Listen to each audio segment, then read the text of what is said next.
आज हम एक इम्पॉर्टेंट और करंट टॉपिक पर डिस्कस करेंगे जो है मंकी पॉक्स। ये बीमारी इस वक्त दुनिया भर में फैल रही है और इसके हेल्थ इम्पैक्ट को लेकर कई सवाल उठ रहे हैं।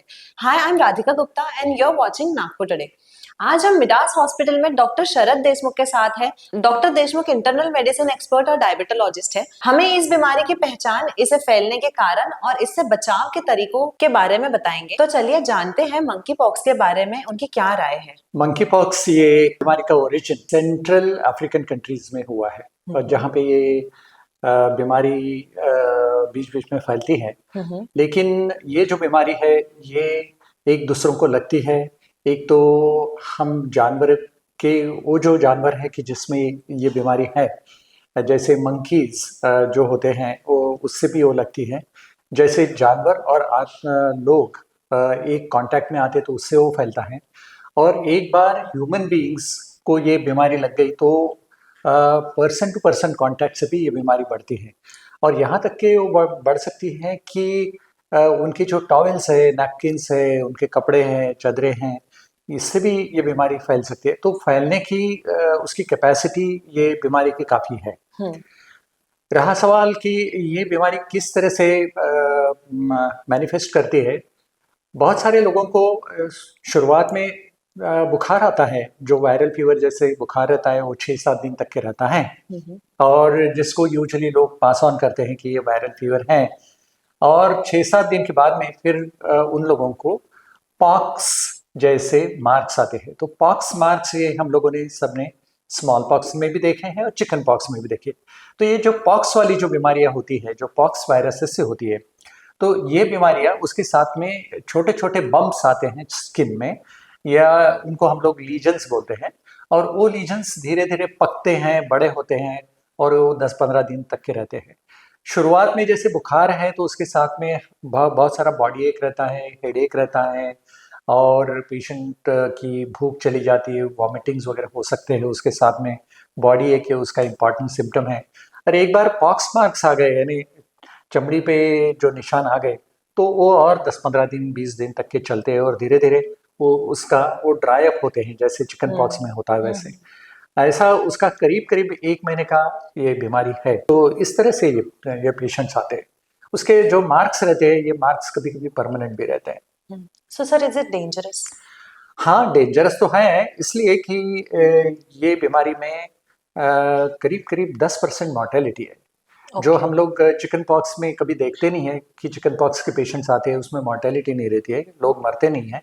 लेकिन ये बीमारी के साथ में करीब करीब 10% मॉर्टेलिटी रिपोर्टेड है। लेकिन मॉर्टेलिटी ज़्यादा डेथ्स होते हैं बच्चों में जो 6 साल की उम्र के से कम है। एडल्ट्स में मॉर्टेलिटी रेयर है, लेकिन उसकी मॉर्बिडिटी काफ़ी है। मॉर्बिडिटी यानी बीमारियाँ, उसके साथ में कॉम्प्लिकेशंस, ये सब चीज़ें हो सकती है। सर, आम तौर पर देखने में आता है कि जब भी कोई नया वायरस सामने आता है तो डॉक्टर्स इनके ट्रीटमेंट्स को लेकर अक्सर क्लूलेस रहते हैं और इसके लिए ज्यादातर कॉमनली यूज की जाने वाली मेडिसिन ही प्रिस्क्राइब करते हैं। तो जैसे कोविड के दौरान हमने देखा था कि कुछ ऐसा ही हुआ था जहां जनरल मेडिसिन स्टैंडर्ड प्रिस्क्रिप्शन बन गया था। क्या मंकी पॉक्स के लिए ऐसी कोई स्पेसिफिक मेडिसिन है? मंकी पॉक्स के लिए स्पेसिफिक मेडिसिन जो है वो अंडर ट्रायल है। और वहाँ पे ऐसे 2 मेडिसिन जिनको एंटीवायरल मेडिसिन हम लोग बोलते हैं, वो वापरने से लोगों को फायदा भी होता है। जिसका एक का नाम है टिकोवेरिमैट नाम का एंटीवायरल मेडिसिन है, और दूसरा ब्रिनसाइडोफोविर नाम की भी एक दवा है।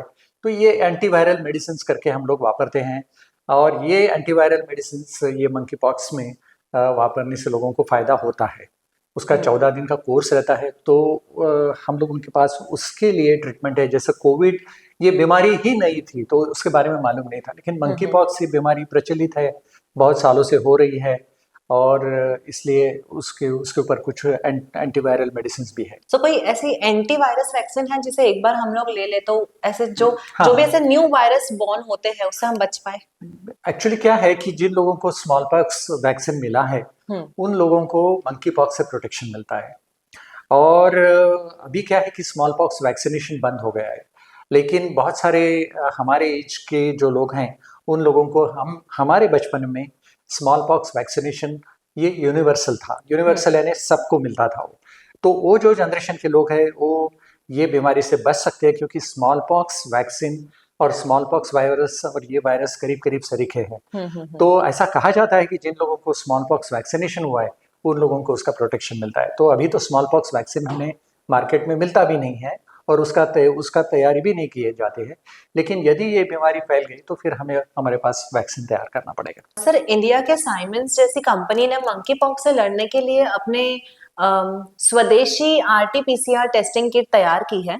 तो इसके मैन्युफैक्चरिंग के लिए Central Drug Standard Control Organisation ने भी अप्रूवल दे दिया है। क्या इसका कोई वैक्सीन हो सकता है मंकी पॉक्स का स्पेशली? मंकी पॉक्स का वैक्सीन, हर एक वायरस का वैक्सीन हो सकता है, हो नहीं सकता ऐसा नहीं है। और वैक्सीन तैयार करने के लिए आपको वायरस आइसोलेट करना होता है और आइसोलेट करने के बाद में उसको कुछ ऐसा ट्रीट किया जाता है जिसके वजह से उसकी इम्यूनोजेनिसिटी रहती है, लेकिन पैथोजेनिसिटी किल हो जाती है, यानी खत्म हो जाती है। इसका मतलब यह हो गया कि वो जो वायरस है वो बीमारी तैयार नहीं कर सकता है, लेकिन एंटीबॉडीज तैयार कर सकता है। तो एक वैक्सीनेशन का एक प्रोसीजर होता है वैक्सीन तैयार करने का। जैसे हम लोगों ने कोविड वैक्सीन, कोविड वायरस तो ये नया ही था, लेकिन हम लोगों ने और दुनिया में बहुत सारे कंट्रीज ने अपने अपने वैक्सीन तैयार किए।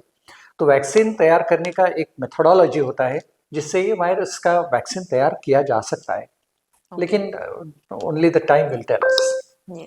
सर, क्या आपको लगता है कि मंकी पॉक्स जैसी सिचुएशन दूसरा लॉकडाउन लेके आएंगे हमारे कंट्री में या मुश्किल है, क्योंकि लॉकडाउन की जो बुरे असर हम लोगों ने देखे और लॉकडाउन से कितना फायदा हुआ वो भी हम लोगों ने देख लिया कि लॉकडाउन से विशेष फायदा नहीं हुआ। इनफैक्ट जो प्रगतिशील जो कंट्रीज है, एडवांस्ड कंट्रीज है, उन लोगों ने लॉकडाउन कभी का बंद कर दिया था, जो हम लोगों ने इंडिया में बहुत महीनों तक के वो लॉकडाउन देखा। लेकिन लॉकडाउन का बेसिकली ऐसे केसेस में फायदा नहीं होता है, लेकिन जिस तरह से ये वायरस फैलता है, ये वायरस भी ड्रॉपलेट इन्फेक्शन से फैलता है, यानी रेस्पिरेटरी ड्रॉपलेट इन्फेक्शन जैसे हम बोलते हैं, तो उससे वो फैल सकता है। लेकिन उसकी इन्फेक्टिविटी कोविड के इन्फेक्टिविटी के बराबर नहीं रह सकती, क्योंकि कोविड ये रेस्पिरेटरी वायरस था, ये रेस्पिरेटरी बेसिकली वायरस नहीं है। तो मुझे नहीं लगता कि इसमें लॉकडाउन से कोई फायदा होगा।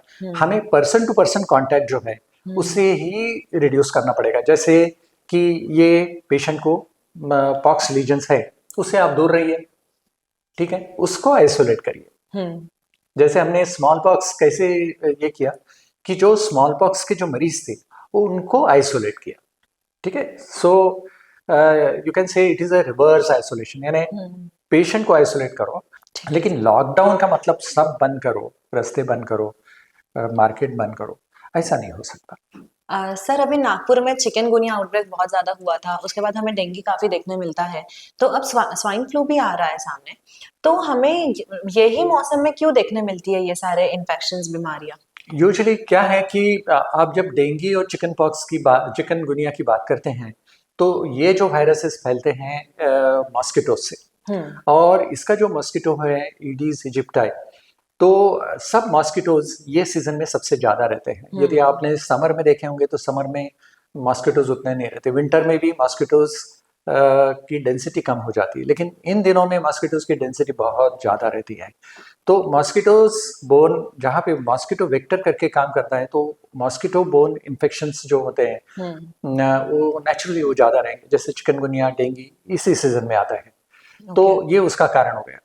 जहाँ तक कि आपने स्वाइन फ्लू की बात करी है, तो स्वाइन फ्लू या फ्लू वाले पेशेंट्स इंडिया में 12 महीने होते हैं, यानी कहने मतलब राउंड द ईयर हम लोगों को पेशेंट्स मिलते हैं। स्वाइन फ्लू ये ऐसा सीजनल नहीं है, लेकिन स्वाइन फ्लू के पेशेंट्स ज़्यादा मिलते हैं इन दिनों में, और वो सीजन चलता है दिसंबर, जनवरी, फरवरी, मार्च के बाद में आपको फ्लू के पेशेंट्स कम दिखेंगे। वो पूरे तरह से नष्ट नहीं होते, लेकिन कम दिखेंगे, इसलिए कि वो जो वायरस है उसकी सर्वाइवल जो है ये टेम्परेचर में, वो टेम्परेचर में रहना चाहिए। सो बहुत सारे वायरसेस समर में उतने सर्वाइव नहीं करते हैं, इसलिए समर में फ्लू वाले केसेस कम आते हैं।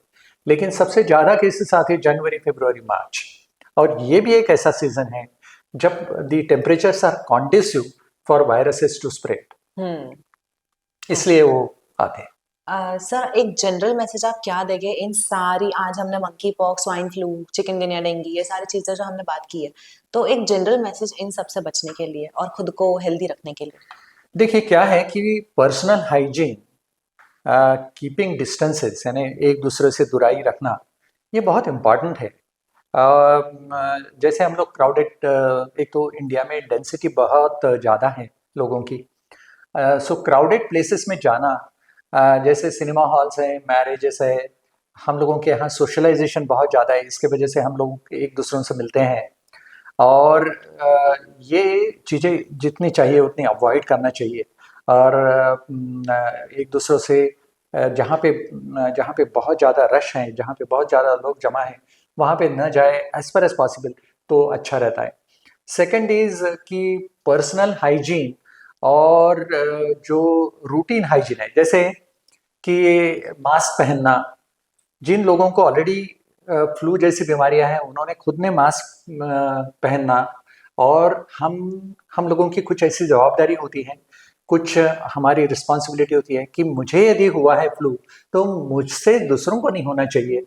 ये अंडरस्टैंडिंग हम लोगों को रहना चाहिए। हमारे खांसी करने के मैनरिज्म वो भी प्रॉपर रहना चाहिए। Repeatedly washing the hands is very important, यानी पर्सनल हाइजीन इसमें बहुत इम्पॉर्टेंट है। और ये हमारे यहाँ, हम लोगों के यहाँ ये बहुत कॉम्प्रोमाइज़ होती है। इसके वजह से हमारे यहाँ कोई भी बीमारी बहुत जल्दी फैलती है, तो ये चीज़ों की तरफ ध्यान देना ज़रूरी है। जो मॉस्किटो बोर्न डिजीजेस जो हैं, उसके लिए तो हमें मॉस्किटो से हमें बचना है। तो बचने के अलग अलग तरीके होते हैं। क्या है कि देर आर कॉइल्स, और उसके बाद में अगरबत्तियां हैं, मॉस्किटो रिपेलेंट्स है, मॉस्किटो रिपेलेंट क्रीम्स है, मॉस्किटो नेट्स वापर सकते हैं। उसके बाद में हमारे आजू बाजू की, घर के आजू बाजू में हाइजीनिक, यानी कहीं पॉन्ड्स नहीं रहना चाहिए, हाइजीन अच्छी रहना चाहिए, क्लीन एनवायरनमेंट रहना चाहिए। तो ये पार्टली ये रिस्पॉन्सिबिलिटी सिविक अथॉरिटीज़ की भी है और हमारी भी होती है। तो ये सब चीज़ें हम लोगों ने करना चाहिए, नहीं क्या? Thank you so much sir, ये काफी यूजफुल इंफॉर्मेशन आज आपने दी है हमें, so thank you so much.